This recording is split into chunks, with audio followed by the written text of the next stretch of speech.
Alright, welcome. So today we have some WUKONG here. He has been requested quite a lot recently, so let's get into it. I do want to cover his kit overall and kind of explain why would you build a certain way for some WUKONG in case if you are new to the guide or you're just new to Smite. If so, welcome to Smite. So let's get into it. I do have a few items already here, so just kind of ignore that for now. Now for some WUKONG, pretty much he is that one guy that just goes into the front lines, just tries to be super aggressive, kind of bait the enemy to waste their abilities on you, and then once you apply, a little bit of the damage that you can do, you apply your Master's Will, you apply all your CCs. After you're done, you just dump all of your abilities, and you can just pretty much look to use your ultimate and just fly into the clouds, just heal all the way back up and flip over a wall, and you can just turn to Eagle and fly away. So you pretty much play as the distraction role. And you're not really looking to do a whole lot of damage, so I do not recommend going like a full, 6 item damage build. You're just going to get blown up before you can even, use your ultimate. So, with that being said, you're pretty much looking for defensive options, or defensive items rather. That's definitely a requirement, and as well as cooldown reduction is super useful on some WUKONG. Obviously, he's a ability-based warrior. If you don't have cooldown reduction, you're just be sitting around for 8 seconds at the least, just doing nothing. And as well as when you do have cooldown reduction, it also lowers the cooldown of your ultimate, which already gets lowered as you level it up. And just having these on low cooldowns means you can be really aggressive and not get super punished for it, because you have 2 escape options essentially. So enough of that. Let's get into actually building for some WUKONG. Now you may ask real quickly here, you might ask like, what should you max out for conquest and laning game modes where clearing mini waves is really important. You definitely want to max out your 1 for obvious reasons. It can hit the entire mini wave, as well as has a bonus 25% extra damage on minions and jungle camps. What you max out after that is kind of up to you and your own personal preference. So now let's actually get into building for some WUKONG. Again, I do have these items already here that I want to quickly cover. Again, I won't be able to cover all the builds for some WUKONG since he is a warrior, and warrior building is pretty much all counter building, situational, and the build for your warrior is pretty much never the same for every match you have, because sometimes you need more physical protection, sometimes you need more magical protection. So for some WUKONG in Conquest, majority of the time you are playing him in the solo lane. In that case, you definitely want to go into the Blue Sun Pennant. What this allows you to do is when you use any of your abilities, actually, mostly your 1, it applies a damage over time effect on any enemies you do hit with it, and that can allow you to, faster clear. If you are playing as a support, then you probably look for the Watcher's Gift or the Mark of the Vanguard. After you have your starter item, you definitely go into your boots. For the most part, you just go into warrior type of boots. Again, if you are playing as a support with some WUKONG, you might look for Talaria, you might look for Reinforced Greaves. So those are your other 2 options. Pretty much you never need Ninja Tabi. You're not using your auto tags a whole lot. After this point, again, for the solo lane purpose, you are majority of the time facing a physical solo laner. In this case, you definitely want to have the Breastplate of Valor. If you don't pick up a physical protection item after your boots, and the other solo laner does, and they're physical as well, you're going to have a really bad time, and you're going to get forced out of lane pretty much all the time. So you go into a Breastplate of Valor to ensure that not only the enemy solo laner can, not kill you, if the enemy jungler is also physical, this ensures, you're really well protected, and as well as you do have cooldown reduction from this item as well, to ensure you can be extra safe, using your bird form to fly away, and as well as use your ultimate to just go into the sky and just heal all the way up. Now, after this point, you can go into a physical power item.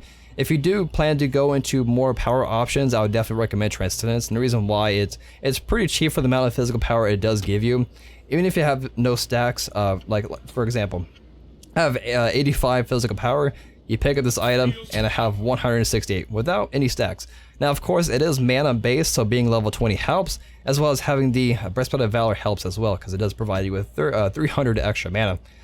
So you can go into that. Again, if you don't plan on going to a physical power item such as Transcendence, you might look into maybe another physical power item like the Yoan's Wrath. You can go into this if you want the cooldown reduction and the power. Definitely pick up this item. If you're not looking to do damage at all and you want to be really tanky, in that case you might look into other options such as the Spirit Robe, or if you can afford it, you might want to invest into the Mantle of Discord, which is pretty much like a stronger Spirit Robe. Both of the items provide you with tons of protections for both physical and magical, as well as apply you or give you more cooldown reduction, which of course you can then apply that to, you know, more abilities. You just spam out your abilities and be really reckless and not get punished for it, since you do have a lot of escape options. So you can go to the Mantle of Discord. You can go into Hide of the Urchin after Best Out of Valor if you are on the winning team and you're getting plenty of kills and assists to start building up your stacks.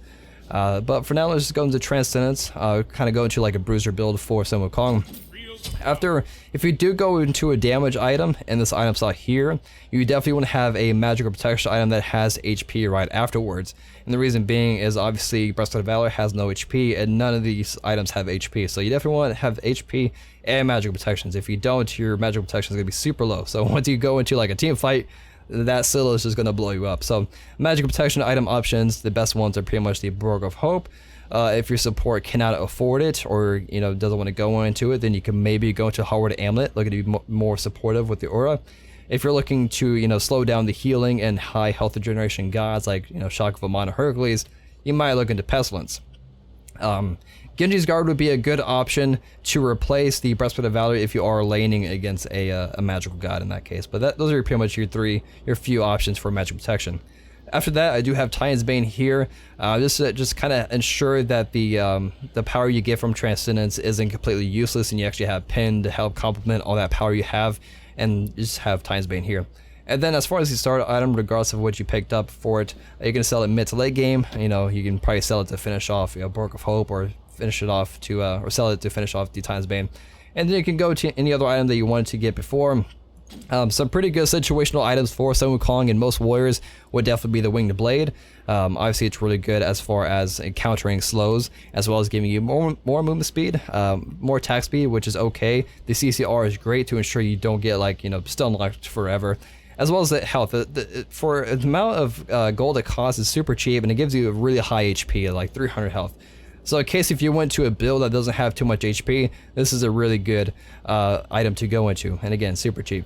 Other optional items you can go into is the Frostbound Hammer. It's not necessary since you do have a slow with your 2, but in case if you want to stick to your target and be super annoying to any god that's, you know, you are hitting, you just go to the Frostbound Hammer, get a lot of health.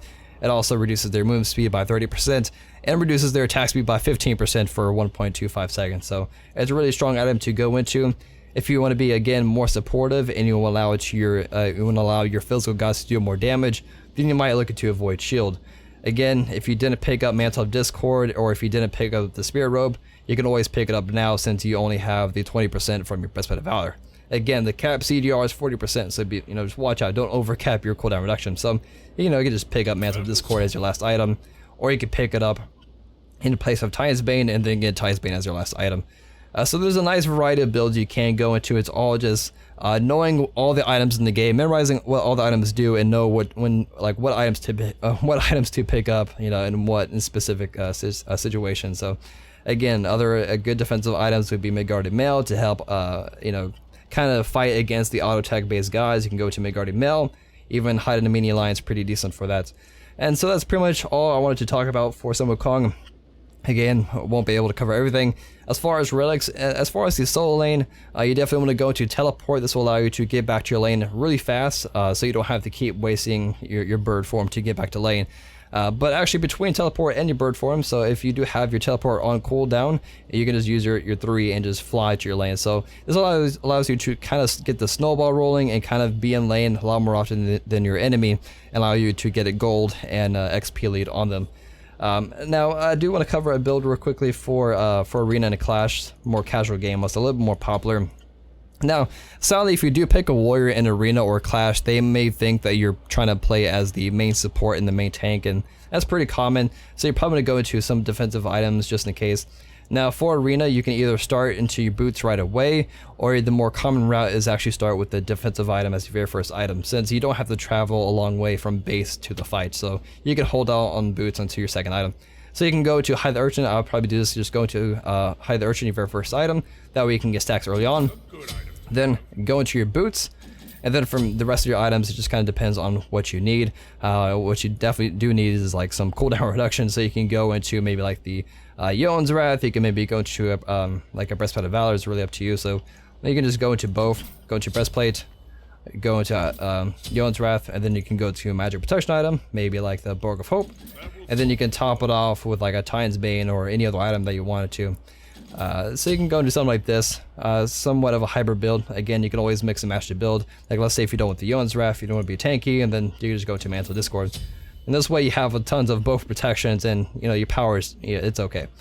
So that's pretty much it that I wanted to talk about. So thank you guys so much for watching. Hopefully it was helpful, and I'll see you guys next time. Peace.